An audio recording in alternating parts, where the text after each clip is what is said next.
now we're finally on to the FriendSim. Finally. Let's get this done and done.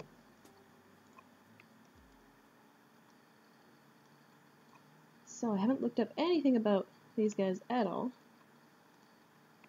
I don't even know their names, so I'm gonna have to make a note of that. Actually, hold on, let me just quickly Google what their, like, aspect and stuff is. I should probably have gotten that ready before I did that.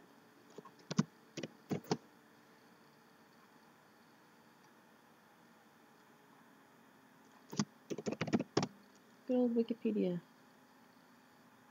Where are you? There we go. Charun and Wanshi. Okay.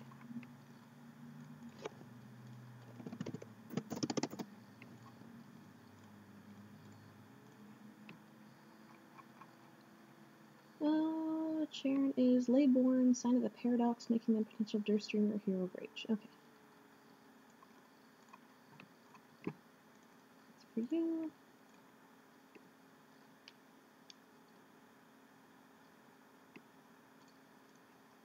And Wanshi.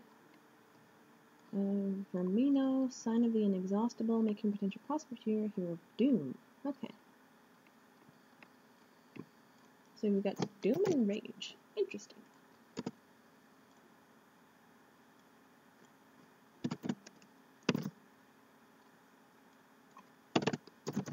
Okay.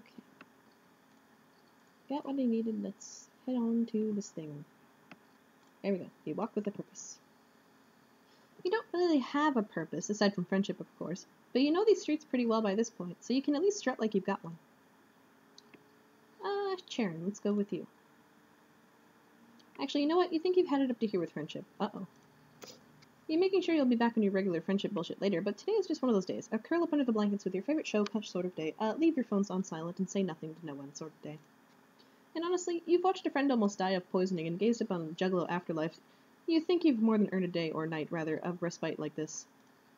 So just for today, you turn your back on this new swath of Eternian city that you were considering walking through, and then head back to ye old hideout. No explorations now, only bed. You drag yourself up to the scaffolding to your hidey hole. More than anything, more than binging on media or relaxing amongst peace and quiet, you want to take a nice long nap. So you spill yourself into the little pile of bedding, pillows, and various pieces of clothing you've managed to throw together and settle in, and as soon as your body touches it, you're out like a light. But it isn't very long until you're awake again, and not because your body is rousing itself after sufficient slumber, but because of a persistent scrabbling sound that's followed by a loud thunk. Typically that wouldn't be enough to get you up. You're a pretty heavy sleeper, but the noise is accompanied by the nagging sensation that whatever is that making the noise is in the room with you, and that has you bolting upright. You must have woken up in the middle of your REM cycle because you feel like a mummy rising out of the crypt. Is this real life or is this just fantasy? Your brain struggles to make sense of your surroundings through the fog of residual sleepiness that's still settled over you as you stumble to your feet. Eventually, you're able to discern that the noise is coming from up behind you and above you, around where the ceiling is. What the hell, is there a raccoon crawling in the vents? Does Eternia even have raccoons? If it does, you're pretty sure you wouldn't want to meet one, but you can't exactly leave it at your living space either. You get up to investigate. The noise isn't coming from the ceiling like you thought, but from a platform that's been shoved unceremoniously to the very back of the watchtower. There's a large object in front of it that wasn't there before, a giant curved lens that could have only come from the hole that is now on the side of the platform structure. Maybe this was an old telescope or camera that the Condents once used for surveillance. The scrabbling continues. It's coming from within the structure. You're not eager for whatever it is in there to come jumping out at you as soon as you stick your head inside, but you still your nerves and hoist yourself up. You find yourself face to face with not some weird animal or bug, but a troll.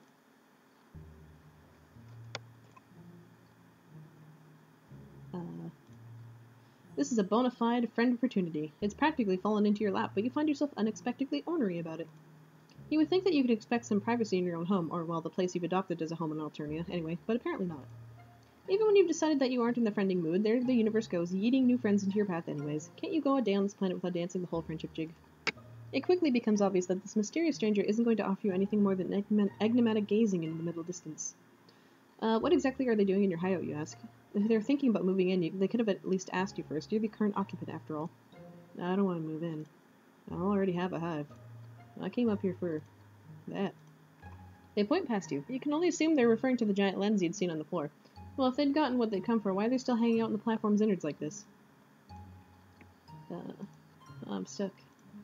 And they didn't try calling for help? No, I didn't notice you. wherever you came from. I didn't think anyone else was here. Would they perhaps like some help? Maybe. As you hop down from the platform, you find your ire draining from you much like flesh juice from a pimple. It's difficult to stay angry upon witnessing what was possibly the most pathetic burglary attempt ever, and that's counting your little fiasco with your ship. So this is our hero of rage. Interesting. After walking around to the other side of the platform, you can see the troll's booted legs sticking out from a gap in the structure. It looks too much narrow for anyone to crawl through, and yet that's exactly what they must have done in order to push the lens out from behind. You yell that you're going to try and pull them out, you hear a faint muttered, "Okay," and reach up to grab them around the waist, pulling hard. It takes a couple of tries, but with one last particularly hard tug, you're finally able to pull them free. They tumble down on top of you. Thanks for getting me unstuck and breaking my fall. You didn't really do that part on purpose, but you're glad they appreciated it, you guess. They seem pretty content to continue lying on top of you, actually, but they're heavy, so you wriggle out from underneath them like an earwig from under a rock and clamber to your feet. You nod at the lens. That's what they want, huh? The troll sits up, crossing their legs, so you can see them clearly now that they aren't sequestered inside the platform, although their face is obscured a little by their shaggy hair and floppy, wide-brimmed hat. They look about as sleepy as you felt earlier, as sleepy as you are in danger of feeling again, in fact. Their voice is slow and regular, like a metronome dunked in molasses, and it almost threatens you to send you right back to bed. Yeah. So, can I have it? You swear you can feel your friend-making juices start circulating through your body again with a vengeance after a little sabbatical. You're not really sure what came over you before. Turned down the chance to make a new friend? You? Oh, wow. Who kidnapped you and replaced you with a total stranger for a few hours there? You tell the troll they can have the lens. Of course they can have the lens. It's not like you're doing anything with it, or like it's even yours to begin with. It was just abandoned here along with the rest of this broken-down tech. Curiously, you ask what they want it for. Are they building something? Perhaps they're an engineer of some sort? No. Climbing all the way up here. Just for some building material. Would be pretty dumb. I want to use it for... art. Huh. You look at the lens again skeptically. It's a cool lens, you suppose, but it mostly looks like exactly what it is, a hunk of junk. They want to make art out of this? Their work must be pretty, weird. Yeah. The two of you alternate between looking at the lens and each other for a while. Usually over the course of making a friend, they usually would have asked you to do something by now, or presented you with some sort of choice between two potential courses of action. Is there anything they'd like to do now that they've achieved their art materials? Guess it's all on you then. They probably want to take the lens back to their hive, right? I would, but I'm tired. I'm hungry. Foraging for garbage takes a lot of energy, and I used the last of it climbing up here. I don't think I'll be able to carry it myself. They really didn't think this whole junk heist thing through very well, did they? But you would look at that. This is an excellent time to make a suggestion. Why not look for more easily portable trash? Sure, this giant lens is pretty neat, but there's probably plenty of other cool stuff they could have used that wouldn't be such a pain to move. Your new friend considers this, scratching your cheek. There is one place that I go to a lot for material.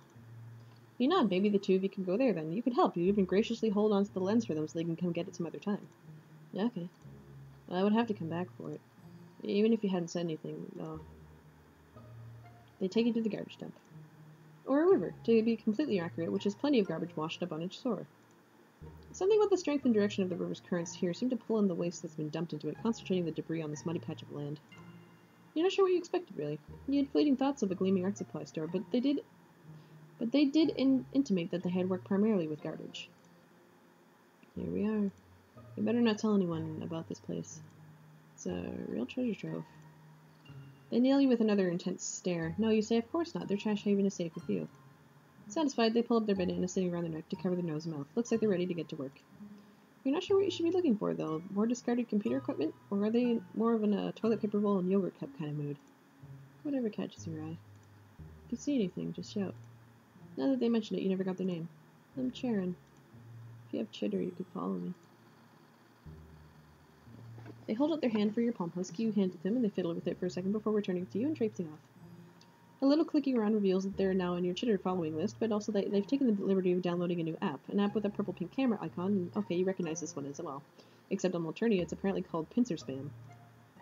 Searching their chitter handle leads you to their account, and here too, at least, you think it's their account. It's hard to tell from the profile picture, which is a blurry shot of one of their horns and a brim of their hat. Most of what you can see is the sky. Maybe skimming their account will give you a better idea of their aesthetic. You scroll through in photographs that are similarly enigmatic, an intense close-up of a sewer drain lid, the curve of a piece of ceramic, a pervy sniffing the camera. They've got quite the number of followers, despite the fact that nobody seems to know who they are and that they never reply to comments. You've got a friend in common too. User Sarava Stream for Sweeps has liked a slew of their most recent posts. None of this is very helpful. You also realize that you're standing here stalking your new friend on your phone like a creep when you could just, go talk to them some more. So you hurry on after them. By the time you catch up, they're squinting at something. What's that over there? You follow their gaze. It's a hideout of some kind, a small cave tucked into the rock. The two of you approach it curiously. Charun stoops to peer at something on the ground near its entrance, but you decide to venture further in. You think you might hear voices, and their sources become apparent once they've taken a few steps inside. Who goes there? Reveal yourself. You. Oh, it's just you. Back for round 2. The likelihood of this battle's outcome being anything other than me kicking your ass is exactly 0. Typically, this would be a massive waste of my time. But luckily for you, I have nothing better to do. As Daya surges forward, presumably to attack you, but any air of intimidation his little speech might have had is quickly diffused by Conal grabbing him firmly by the back of the coat and yanking him back. Daya, don't be rude. As Daya shrugs Conal's hand away, the quiet sizzle of his psionics is like the hiss of a pissed-off cat. This, my dear Conal, is merely smack talk. As a prince among my caste, rudeness is simply not a part of my repertoire. Conal just snorts. Stop being a strife-hungry dick. My friend is delicate, okay? You protest that you aren't at all as delicate as the last time you run into each other. You've seen some shit. As Daya's sparkly side nods, this doesn't scare you now. The two of you are too focused on each other to pay attention to you. Telling me not to fight for once is pretty rich. Don't you think I feel the same as you? It's been too long since I've had someone to punch. Whose bright idea was it in the first place to hole up here in a trash dump for days? Because I told you over and over that we were here because our quarry is somewhere close. We just have to figure out exactly where. I think it's a perfectly rational plan. You would see that if you just think for a second. Yikes, you thought that maybe you could have a nice 3-way friend reunion, but they're too busy squabbling. Meanwhile, where had Charun gotten off to? You slink away from the escalating sniping, looking around for them. You're not entirely surprised when you find them hunched over some object on the ground, poking at it. You know these two, you say in a stage whisper, pointing at Conal and Asdaya's direction. You could introduce them once there's not quite so much yelling going on. Charun pulls down their bandana to answer. No thanks. I found something more interesting over here. They gesture at the object. This is a great find. I've never seen anything like it. I could make something amazing out of this. You take a proper look at the object. It appears to be a miniature satellite dish with a few pipe cleaners sticking out of it. Unlike all this other stuff out here, though, this object is moving. The dish is rotating while a few lights glimmer softly at its base. You're pretty sure this isn't trash? And weren't Conal and Asdaya just discussing tracking someone? Wherever this is probably belongs to them. Yeah, that's why. You gotta distract them, so I can nab it. Okay, this is no longer scavenging, this is just straight up thievery. You glance at Conal and Asdaya again. They're so preoccupied with arguing with each other that they haven't even looked your way. But once they realize the tracker is missing, they'll probably decide to go up to Charun to get it back. If that happens, I'll stall them, so I can get away in time. This doesn't sit right with you. You don't want to screw your two other friends over, and the energy between them is so weird right now. The verbal sparring looks like about a hair's breadth away from turning into a physical sparring, but they also kind of look like they want to make out. Whatever's going on, you don't want to be caught in the middle of it. That, however, sounds exactly like what Charun wants you to do. I'll make it up to you. Someday. Before you can make a decision, Charun tucks the piece of tech under their arm, then make a running leap towards a fence that sections off this gross trash shore from the woods, vaulting over it in an impressive display of athletic prowess. You cringe. Charun is likely really leaving you in a lurch here. This is so not the kind of thing a good friend would do, but then maybe you were never really friends in the first place.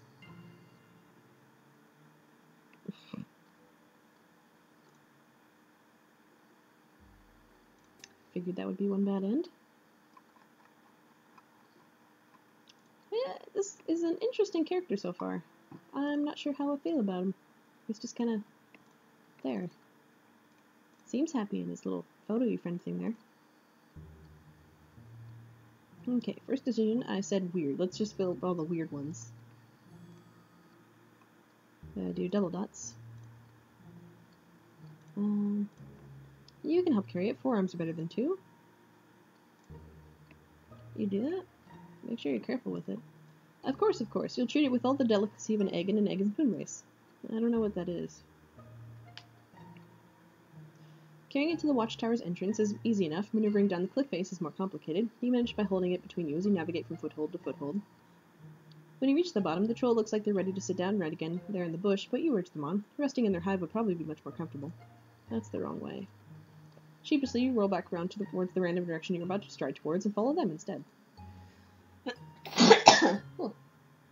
Doing a lot of talking right now.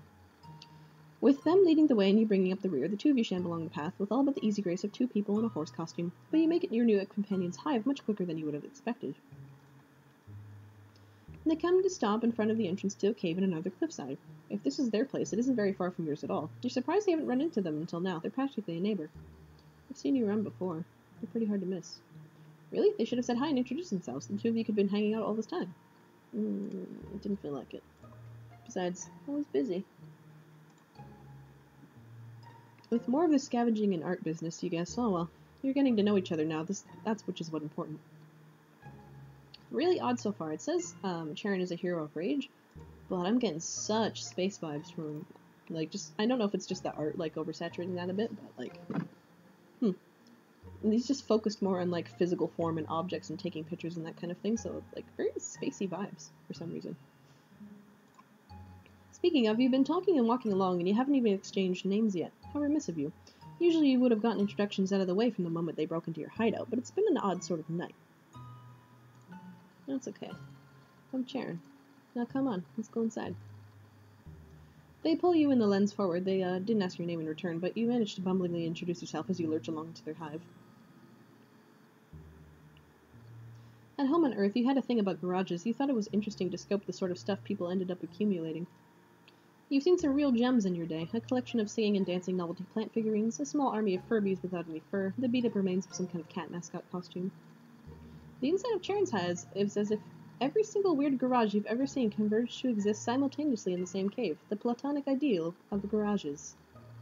It's hard to believe that someone lives here. If you look closer, though, you begin to notice homey comforts tucked in among the metal junkyard scraps and broken furniture piled up over the floors and all the way up along the craggy cave walls. A raccoon sits on a ledge on one wall, and you think that's a kitchen cabinet wedged into another? So, what do you think? It's pretty cozy, you say, giving them a double thumbs up. The stalactites are a nice touch. I meant about my art. Oh, the art, of course. You cast around desperately. Charun's hive is such a jumble of miscellany that it's impossible for you to figure out which of it is art materials, which are finished artworks, and which are Charun's actual belongings. That's a pretty gnarly skull over there with leaves in the eye sockets. The angle at which that umbrella sticks out of that lawn chair is really compelling. You settle on a purple object in one corner that looks more like a traditional sculpture than a bunch of household items stuck together. Those curves, the amaranthine hue, truly an inspiring piece. Charun looks at you strangely. It's just the load gaper. You don't know much about art, do you? Busted. No, you really don't. Ramley had taught you the importance of giving the people what they want, and Amicia had taught you the importance of putting a tarp down before lopping the head off so blood or paint doesn't get all over the floor.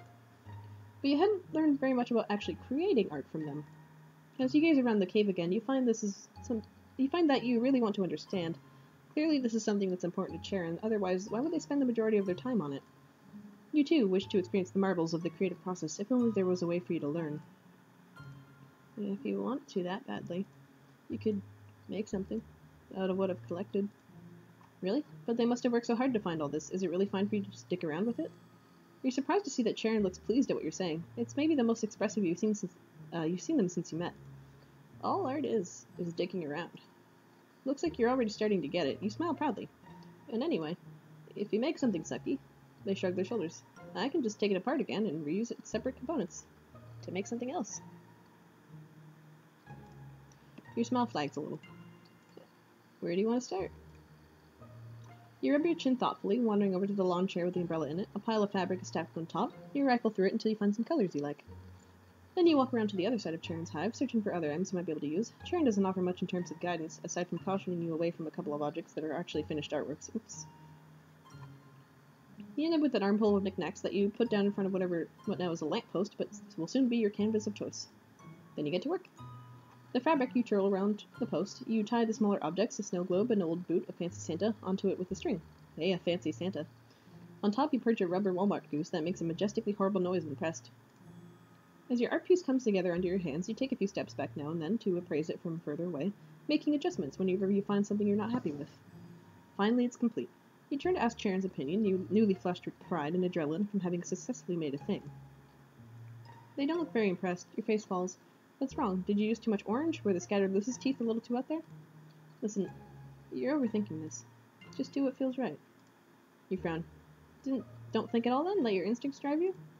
Thinking a little is probably good too.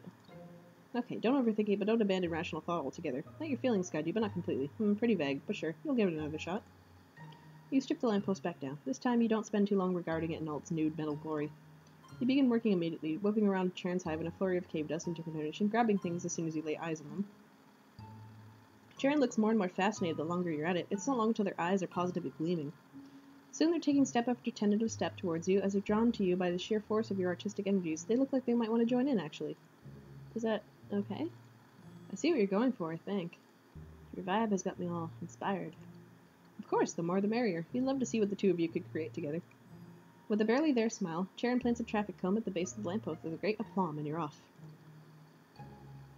It's all a blur after that. The two of you move in unison, like you're co-piloting a Jaeger, except instead of a giant robot, you're steering a feverish, creativity-propelled fugue state.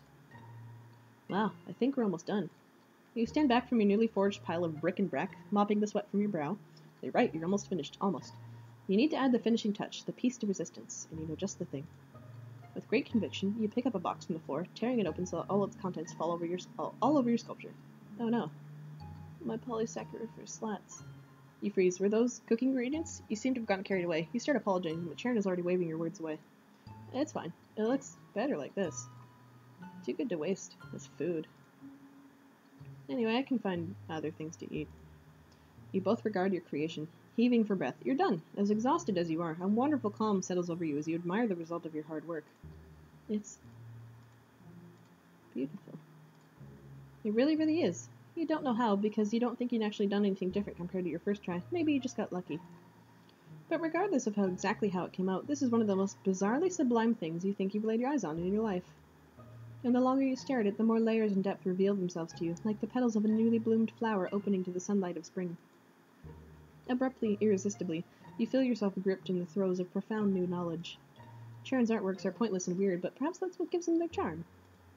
In such an uncertain and violent world, where trolls cull trolls, and where you might be trapped in an endless Sisyphean journey across the planet in search of new friends, for a brief moment you can have this. You can stand here, awash and appreciative what the fuck at this masterpiece you've crafted out of a bunch of other people's trash, marveling at how you've birthed something greater than yourself. Sometimes trash can be beautiful. You think you understand now. This is what Charun must have been endeavoring to teach you. You beam at them, glowing with the joy of your discovery. Yeah, sure. If you say so. Joyride. Joyride? I don't remember seeing a car anywhere in this. Okay. So he seems to be very go with the flow, plus instinctual kind of person. But also very kind of creative. He's definitely a passive class, this guy. I'm gonna go with either Heir or Sylph, but I'm just gonna fill out the rest of his roots and make sure that there's nothing else I'm missing. Because there's that one big decision at the beginning. For sure.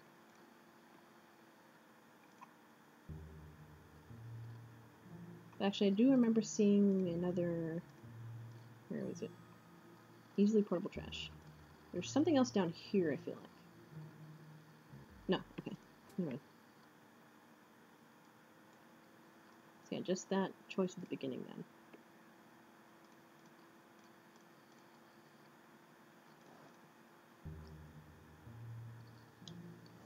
So, interesting. They squint at you like they'd taken some sort of issue with your comment. Have you managed to offend them? You thought they were being polite enough given the circumstances. Interesting is usually what people say, when they have nothing better to say. Do you have a problem with making art out of trash? You shake your head rapidly, but the troll is already crossing their arms and shooting you a disapproving look. I don't think I want to talk to you anymore. I don't know, does that mean they're going to leave, and after all you up and decided to try and add them to your ever-growing friend harem too? No, I'm tired. Okay, then. You're just gonna kind of glower at you from the floor for a while until they get their strength back enough to leave, you assume. This definitely isn't awkward at all. Friendship faux pas. Okay, that's for him then. I can kind of see his connection to the rage aspect, where he definitely just seems to be going from his base instincts more than anything else. There is a little bit of choice in there too, but rage is kind of all about like going with your innermost basic instincts. Yeah. There's not a lot not a lot to say about this guy, because I for some reason I just get more space vibes from him than rage, which is interesting. But he is definitely paradoxical. You know, he wants you to think it's weird because that's better than just saying nothing at all. Like, he wants you to be true to yourself and just like go with the flow. So there's definitely things that parse as either Heir or Sylph or rage. It's not the strongest vibe in the world, but it's definitely like weird and like unconventional and like just really out there, which I guess is also kind of a ragey thing to do. So for now, for him, I'm going with Heir or Sylph of Rage. I haven't quite decided which one, because it's hard to parse where the influences are coming from for him. Okay. Next, we're going for Wanshi then.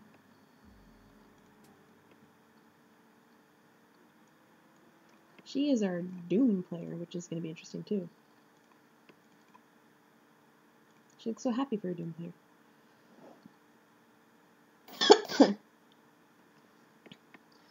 Hey, now that you've gone and thought about the concept of purpose, you might as well make one up for yourself. You turn your walk towards the book hive. A handful of your friends hangs out in there, and there are a few rooms that are generally pretty danger-free, so why not? It's a little difficult to make yourself walk past the spookier rooms, but you manage to avoid the siren song of the brains room once more. Your destination tonight is the room you usually watch your teal friends do homework in. It's understandable, after your office expertise with Corona, why this is their neutral meeting ground. Unfortunately, a casual stroll through the stacks uncovers no friends at all. Damn. You consider trying out a higher stakes locale when, wait! You see a shoe peeking out from one of the bigger hexagonal book hole things. Shelves? It really doesn't maximize space to have shelves shaped like that. Whatever, if you get caught up in trying to make paltry shit like troll bookshelves make sense, you'll drive yourself to madness before you can figure out if this shoe belongs to someone you know. You walk toward it, and the shoe is revealed to be on the strut pod of a troll whose head is barely peeking out over a book, and nope, a jade, but not one of your friends. Whoever it is curls up smaller in the hexagon, burying her face deeper into the scribble journal of a gullible wiggler. It's not the most inviting posture, to be sure. The polite thing to do would be keep moving, probably, but you feel a little off about that. You gently nudge your foot under hers where it still peeks out of the shelf and asks if she is okay. It'll clear your conscience if nothing else. The book lowers. I'm great. Just going on a journey of the imagination through some classic literature. Nothing to see here. Oh man, it's another kid. You know young trolls have to handle themselves as much as older ones, but as well as acquainted as you are with the facade of pretending you're exactly where you're supposed to be, you get the feeling she's not exactly telling the truth. So you're equipped to help. Besides, it's not like you haven't befriended a few teen sweep equivalents here on Alternia already. You successfully didn't get murdered by Amicia, and you did a passable job befriending Tirona and Carico. Though, sometimes you wake up shaking, the remnants of dreams where you failed them on loop in your brain. Where are they? That's interesting. You shake that horror from your mind and try to look as non-threatening as possible, not that it's particularly hard for you, so as you speak. Ask her if Bronya is around. Ask her if she's seen the brain room. You still get the feeling she might need some help, so you ease into it. Maybe she'll open up a bit as you talk.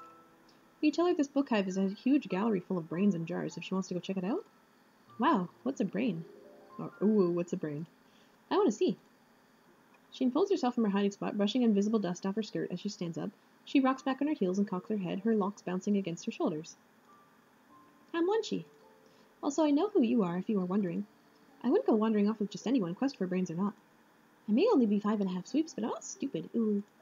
She seems less afraid, but she's still got a nervous edge to her voice, so you try to be a force of calm. A real motherfucking grade plugin of vibe. Plugin of zen. Sneaking up the place with your chill vibes. You walk together towards the atrium, making small talk on the way. You apologize if you made it seem like she didn't look like she belonged here. You're just not used to seeing young jades outside the caverns. She side-eyes you like she's weighing the implications of what you just said. Okay, I see there's no use trying to fool you. I may have done a small jailbreak. Oh, did they not have enough books in the caverns or something? She brushes you off in favor of her own question. Of course we have books. You didn't answer me before. What's a brain? All right, you round the curve of the room and point in the window. Think fans. Ooh. On her tiptoes, she peeks into the bottom of the window. I've never seen one up close before. She tries the door handle, but it's still as locked as it always was. She looks at you expectantly. Well, can we go in or what? A surly-eyed guard stares not so subtly, watching you, drumming her fingers on the handle of her mace. Ah, Globes, you were trying so hard to be cool and approachable that you fucked up and forgot this room was off limits. Taking a kid out to break and enter is, well, it's pretty much par for the course, actually, but it's not what you meant to be doing. Not you saw it, looking only, and now you're done. Great, time to move along. Ah, lame. Wanshi doesn't pick up on the danger behind her, even with her hurried speech. You change the subject to why she broke out of the caverns, if not for more books, and start walking, hoping she'll follow you. She doesn't. Oh, I was trying to get to BeastCon.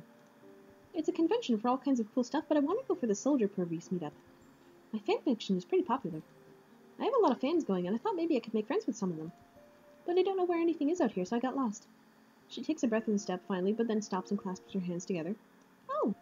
The guard starts walking. You eyeball the exits, all the way down the curved staircase. You could make it, but you can't just leave her here to take the fall. Once she keeps talking, oblivious. Linaria is always complaining about how you're everyone's best friend and how you know so much. Do you know where the con is? We could go together. The guard gets closer. You gotta make a decision and fast. Take her or pretend to take her? You've heard of a con she's talking about. You were thinking of going with Tigiri and Pulippa anyway, but the list of activities seemed a little too dangerous, honestly. These past few months, you've been up to your ass in close calls, and you'd quite frankly like to cut back on them, including, the one your ass is currently embroiled in. You make some non-committal noises that do work out how to tell her. Wanshi crosses her arms and leans back against the brain room door, which the guard really does not like, if her increased speed and mace brandishment is any indication. Okay, yeah, you say it. Let's go right now. Her hype is contagious, even though you're completely faking it. She claps and bounds behind you down the stairs.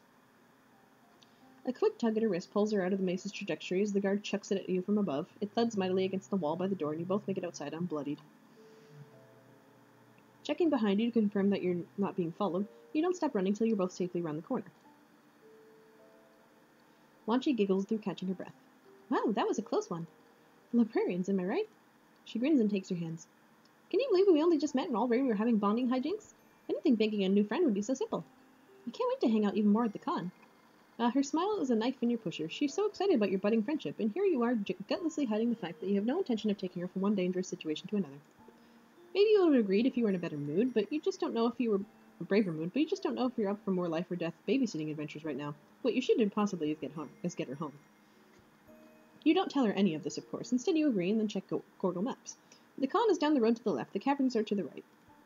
Leading her straight back home would be too obvious, so you take a meandering route. Everything you pass seems to impress her. The frankly bonkers range of architectural styles, the shivery carnivorous plants, the burned-out wreckage of someone's hive, and the flickering starlight all around. She's observing a worm crossing the sidewalk, out here exposed all squishy and brave, when you point out a cool rock, eager to keep her wonderment going. Really? She puts a hand on her cock tip. You think we don't have rocks in the caverns? Try harder. She rolls her eyes at you, but she's still grinning. You accept the challenge and tell her there's something she's definitely never seen up ahead. Bring it. You lead the way. It's been a hot minute since you've been back over here. You're interested to see it again. Still, this side jaunt feels like delaying the inevitable. You know she's going to be pissed at you when she realizes you've tricked her, but you can't help wanting to show off the more cool stuff while you can. Anything to see that wide-eyed appreciation for any tiny new thing. What's left of your spaceship comes into view as we round the bend. This really isn't that much left to show off, but Wanshi is still into it. She runs over and starts inspecting the rubble. You wonder what happened to the freshly missing parts. Maybe Vickery has come back to scavenge some more. Shit. Vickery. You haven't talked to that guy in forever. You thought to text him later tonight, but you still feel guilty. It's hard to juggle all these beautiful friends, even with how viscerally you crave them. You want to be good for everyone, but there's so many things that can mean, and you've never stopped feeling like you're treading water. Wanshi emerges from the hull, clambering up on top of a black metal box and waving around some inscrutable rusty bullshit. There are so many fiddly little parts. This was how you got here? She observes you for a second or two, then nods her approval. That's pretty cool. Any old idiot can wreck a spaceship. It takes someone with brains to break out of the brooding caverns. Well, when you put it that way, you're completely right. She winks and pockets some of the pieces. Are you ready to keep moving? I don't want to miss the meetup, and it's happening right after Horseroni jousting, which should be ending pretty soon. You're not sure what to tell her. For some reason, Vickery won't leave your mind. Your sorry ass hasn't managed to keep up with all the friends you did earn. Maybe it's for the best that you're deciding to take her home. Her safety is more important than her liking you. You sigh and start to fess up. Even if she left here now, you're far away from the con grounds that she'd miss it. You were afraid to go, afraid she'd run off if you didn't stick with her, afraid of not knowing what to do next. You what? You made me miss my one chance to do something fun for a change? Just because you're too much of a scaredy purbeast to go to a fun nerd party? It wasn't just that. You also wanted to keep her safe, to take her home. She stomps her foot in frustration, tears forming in the corners of her eyes. Why do you think you could just make decisions for other people? Why don't you go home if that's so great? Your mouth shuts, words gone. She follows your gaze back to the wreck of your only shot out and winces. I know you can't. I just wanted... She sits down in the grass defeated. You sit too, a ginger distance away. No, her anger is fair. God, this sucks. You hadn't meant to deprive someone of a small joy here on this bitch of an Alternia. Yeah, it's the worst. She sighs and runs her claws along the tops of the spiny purple grass. After a few minutes of silence, she speaks. Too late to do anything about it now. I'm still super angry with you. And I'm glad you were honest, I guess, even if it took you too long. I'm not used to people being straight with me. I feel like the older everyone gets, the more they lie, or at least the more annoying it is that they don't expect you to notice when they're lying. Not that I can super tell how old you are. Your alien physiology is a little inscrutable, but you know, more or less. Your palm husk buzzes, interrupting your train of thought. You look up at your 2 new texts. Are you sure you still don't want to join? Things are beginning to get interesting over here, and you may have the privilege of seeing me at peak performance if you come by. Stay put, there's a caller on the loose. I don't want you on the already very long casualty list. You do a quick gurgle, and holy shit, social media is already on fire with the news of a con attraction getting free and mangling attendees left and right. The familiar ghostly feeling of a near miss shivers down your back. Whoa. Her eyeballs pull together as she works through the images she's seeing on the screen and what it could have meant for her. She's still a little teary from before. I guess, thanks? Not that you did it on purpose, but I guess maybe it worked out okay. I do love not being trampled, but it still sucks I didn't get to go meet friends.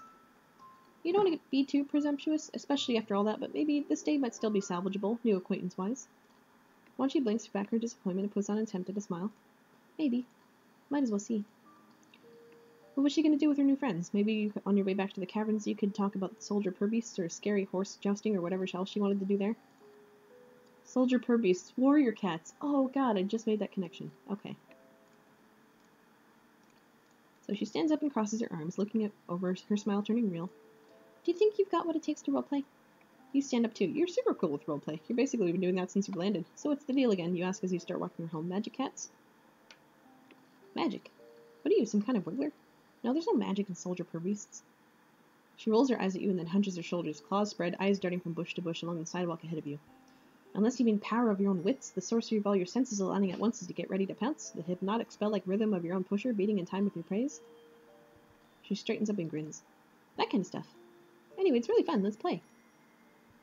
She's bounced back so fully. You get the feeling that not many people indulge her in this. It reminds you of your younger self, and your heart crunches up a bit. Fuck yeah, let's play. You mean heck yeah. Don't patronize me. Fuck yeah. Wanshi giggles. Fuck yeah. Okay, so little lost you can be from the Space Cast. Let's call you Twinklepaw. I'll be Wild Wisp from the Solar Clan. She clearly seems to think you should be impressed or intimidated by this, but you don't really know what's going on, so you're not. Twinklepaw, got it. So you stumble upon me while I'm taking down a nut creature, scaring it away with your incompetence. Sound good? She peppers her walk with skips, taking up a veritable storm of world building. Her voice gets low and rumbly when she quits setting the scene and gets into character. Little one, what do you think you're doing? Setting strut paw in our territory. You've made me lose my creature feast. What do you have to say for yourself? Now, fuck, it's your turn. You didn't see where you're going. You're sorry, though. You know how hard it is to come by a good meal. Fool, you think me so poor a tracker that I'm hurt by such a loss? I can find another. I find offense only that you clearly do not respect the bond between warrior and hunted. Or hunter and hunted. You blunder in and interrupt the sacred rhythm of my fangs, its neck, or its claws, my face. Now neither of us can know who would have prevailed. Yeah, geez, you're still, really sorry about your strut paws, but you're constantly sticking those in other people's sacred dances. Maybe there are some more nut guys over there? Once she stops talking and gives you a withering look. Is that really the best you can do? No, you'll try again. How dare this purbeast accuse you of such a thing? Your intentions are as noble as the wild pusher that thumps in your, bone cabinet. Wanshi bounces, hands and fists, grinning. Ooh, a little over the top and not really a Starcast approach, but you're getting there. You practice finding your soldier's characteristics sweet spot as you walk her home. You take the most direct route, but you let her stop to explain purbeast grooming habits, to breathe in the rotting perfume of a flower, and to appreciate yet another sidewalk-raving worm. Eventually you reach the cave entrance you know. And standing under its eave is Lanera, a very pissed-looking Lanera, which isn't your favorite mode for that particular friend. Where have you been? I said I'd be right back. Not hey, go run off and leave me to make excuses for you. Well, I'm back now, so you can get over it. I know you won't tattle. You don't want Bronny to know you've lost track of me. Watch yourself. Lanera glares fireballs at her and then turns to you, softening the tiniest of bits. Thank you for bringing the short one back. Do you want to come in? You appreciate her politeness, but nah. You should go and let the Jades settle down and everything. Plus, you have another friend you need to go check up on. Before you can say anything to Wanshi about how you hope she ended up having an okay time, she scurries off around the corner, calling back over her shoulder. Wait, I have something I want to give you before you go. So you wait. Lanera keeps looking at you, arms still crossed. You better be glad she's okay. If she got hurt, I could never. I mean, I would be in so much trouble. You don't want to call her on her secretly caring because Wanshi comes back with something on your hands, her hair bounding behind her. Here. You read this, then maybe when you come back to visit me, you'll be, a little more informed about the Silver Purbeast universe. I only have one person to play with here, and he usually pretends he's too cool, so he doesn't absolutely love Purbeast cast drama. She bows a little, she offers the book to you, as it is tattered with love. It's my personal copy, but I think I can trust you with it, Twinklepaw. What do you say? You clutch it to your chest and tell her you will guard it with all the honor and Spitfire Starcast has to its hallowed name. Best book buddies! That's cute. She seems very, very, just innocent. Just pure innocence. A little bit of a rule breaker and a rebel, too, which might factor into the Doomcast. Is Bronya around? Did she come here with someone? Bronya, maybe? You know, Jades her age aren't really supposed to be out and about outside the caverns. Oh, I see. You're a snitch. Wanshi it out. With that, she tucks her legs against her and rolls out of her shelf with the agility only youth can manage and takes off between the snacks. You chase after her, but wherever her next hiding spot is must be even better. Eventually, you give up. Jeez. Okay. Just a couple more bad ends, I think.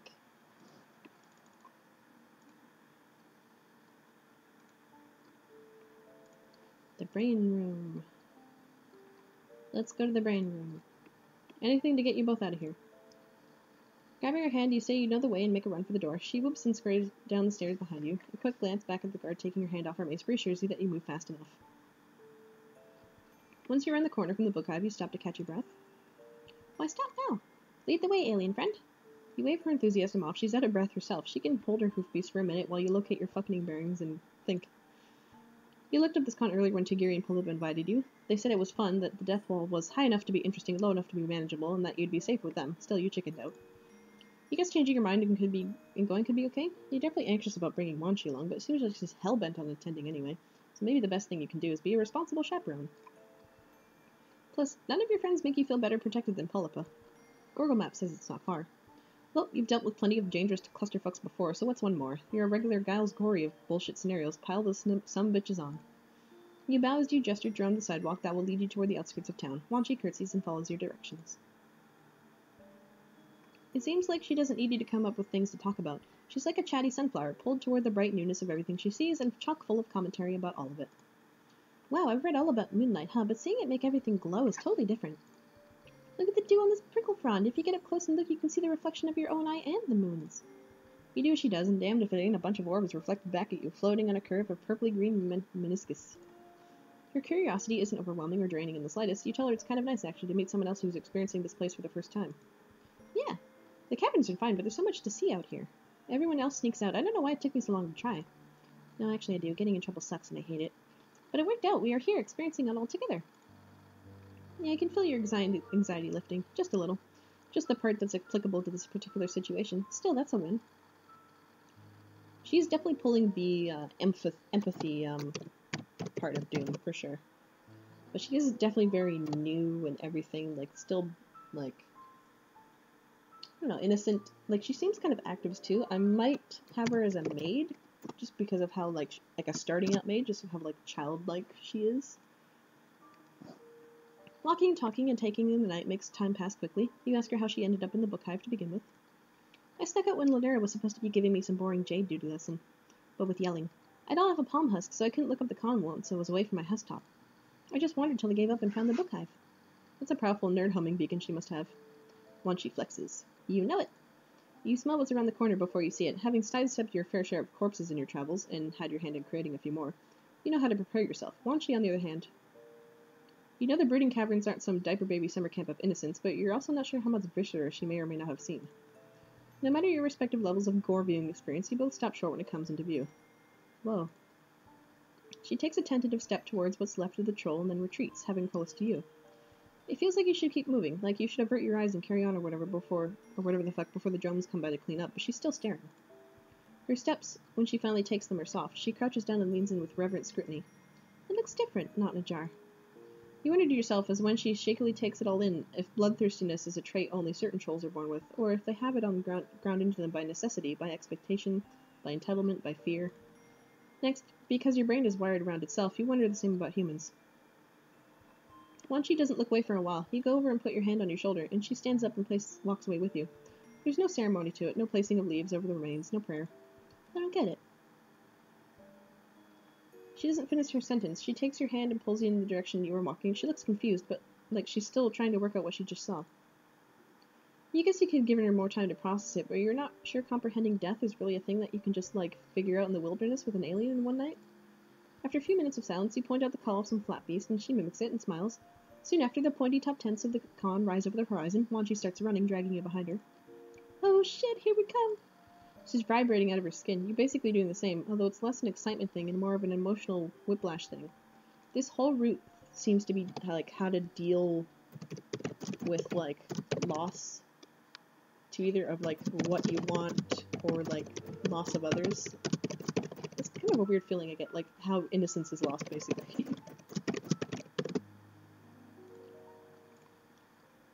Like a first encounter with actual doom. You attempt to dig into the new vibe as you walk up to the gates. There are vendors and artists and trolls all around.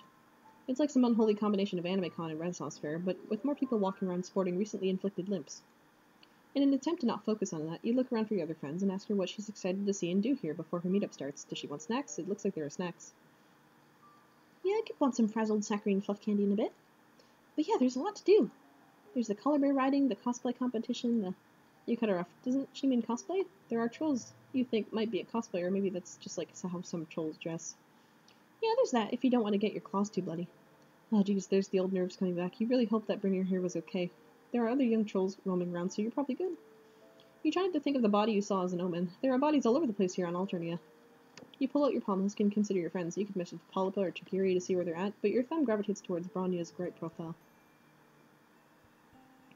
Right when you decide you're being dumb and pocket your phone, a lot happens at once. Wanshi starts to pull you towards a dude in a utilikilt, handing out flyers.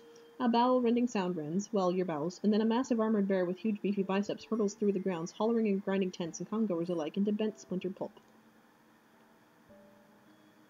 Wanshi stares frozen as the beast rampages towards you both. Oh dear. Oh no. She whimpers and looks at you, comprehension and fear etched into her features. You did this. You brought her here. You let this happen to her, and she knows it. You picture 100 outcomes, 1,000,000. You want to work towards the end you see where you save everyone who hasn't already gotten squished, are elected grand human, and no one ever fucking gets trampled again, but there's no time for that one. Instead, you pick up Wanshi, give her a quick hug, and throw her into the closest bush. With what's left of your adrenaline-filled noodle arm strength, you reach for the handle of a katana from a vendor's rack and hope to fuck it's not only for display. You've never felt less prepared to take something on in your life, you've never felt more sure you had to. In the end, it's no choice at all. The beast charges you, teeth bared and rainbow bloody. You hold your position, pinky and ring finger tight near the bottom of the handle like Togiri taught you. When it leaps at you, tackling to the ground, you bury the blade in its chest. The collar bear lays on top of you, the last of its life twitching out of it as it presses your life out of your lungs in return. Oh shit, you actually killed a collar bear. Through your darkening vision and under the furry dead weight pinning you to the ground, you see her. From the edge of the woods, eyes wide and watery with understanding, Wanshi picks herself up. No.